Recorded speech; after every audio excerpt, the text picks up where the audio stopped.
Monsieur Philippe Gomes, pour le groupe UDI et pour 5 minutes. Monsieur le Président, Monsieur le Ministre, le Président de la République, à l'occasion de ses vœux aux Français, avait déclaré « La France, c'est un grand pays, elle est la 5e puissance économique du monde ». Malheureusement, quelques jours après, la Commission européenne avait relégué à la 6e place notre pays, derrière le Royaume-Uni.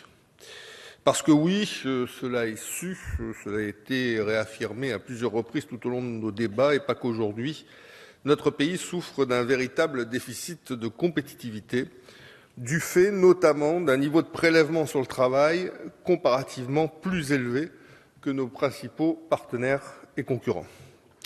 Dans le contexte de crise que la France connaît depuis des années et dont nous ne sommes toujours pas sortis, il est impératif de redonner des marges de manœuvre aux entreprises afin que celles-ci soient en mesure de renouer avec la confiance et avec la croissance et donc l'emploi. La mise en place de la TVA compétitivité par la précédente majorité avait pour but de répondre à ce handicap de nos entreprises dans la compétition mondiale en allégeant massivement leurs charges. Cette mesure présentait de nombreux avantages. Tout d'abord, elle aurait permis un gain de compétitivité majeur pour nos entreprises, avec une baisse du coût de la masse salariale pouvant aller jusqu'à 5,4%.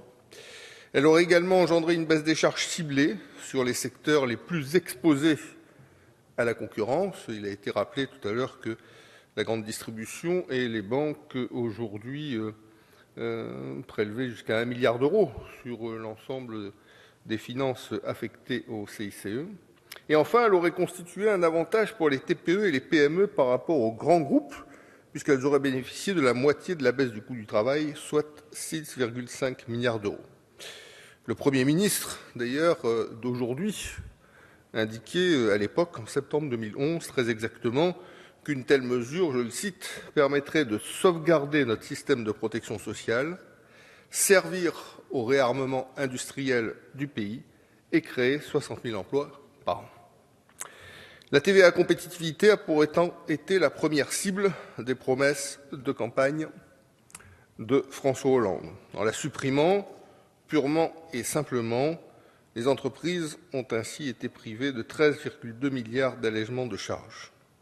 Et en parallèle, depuis juin 2012, la fiscalité des entreprises a été alourdie de 14 milliards d'euros d'impôts supplémentaires, soit un total, entre l'avantage fiscal supprimé et les impôts supplémentaires, 27 milliards de punitions fiscales infligées aux entreprises du pays.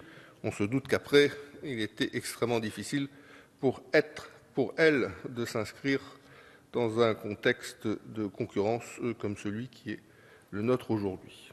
En conséquence, leur taux de marge a atteint son plus bas niveau depuis 1985, à savoir 28,1% seulement, bien loin derrière tous nos voisins européens. Le gouvernement, se rendant compte de son erreur et de la gravité de la situation, dans le prolongement du rapport Gallois, a promis un grand choc de compétitivité de 40 milliards d'euros. Cependant, loin de suivre les recommandations de ce rapport, c'est le crédit d'impôt compétitivité emploi qui a été instauré, 6 mois donc après la suppression de la TVA compétitivité, dans des conditions d'improvisation qui ont été rappelées à juste titre. Ce sont donc en réalité 2 ans qui ont été perdus pour la compétitivité, car, comme cela a été dit, le CICE n'est devenu une réalité fiscale pour nos entreprises qu'en 2014, lorsqu'elles ont déclaré leur impôt. La mise en place de ce dispositif s'est accompagnée d'interrogations profondes, alimentées par l'absence de transmission d'évaluation préalable au Parlement, eu égard à la procédure d'amendement qui a été utilisée. Ces interrogations portaient sur le financement du dispositif, ses contours et même ses objectifs. En effet, son financement, par l'augmentation notamment du taux intermédiaire de TVA, est un non-sens, puisque, comme chacun sait, nous avons décidé ainsi de taxer notre activité intérieure et notamment des secteurs vitaux pour l'emploi comme celui de la construction.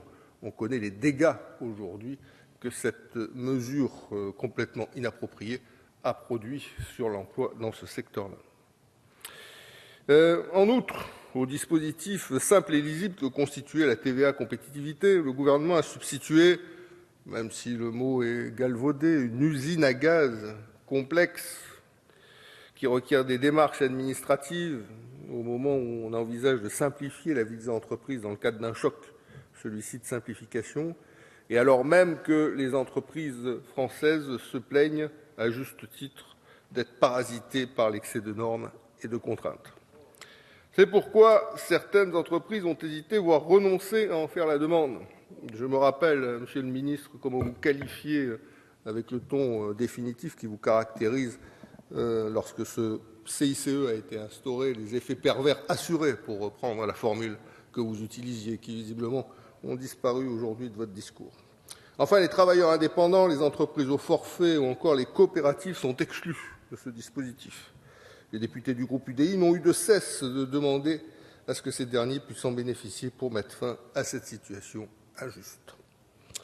La mission d'information, et je salue le travail qui a été effectué par son rapporteur, par son président, par l'ensemble de ses membres, a véritablement fait œuvre utile. Et le groupe UDI remercie ceux qui en ont été à l'initiative et qui en ont été également les chevilles ouvrières. Toutefois, nous considérons qu'aujourd'hui, ce dispositif est loin d'être à la hauteur de la situation et qu'il ne permettra pas de répondre véritablement au déficit de compétitivité des entreprises françaises.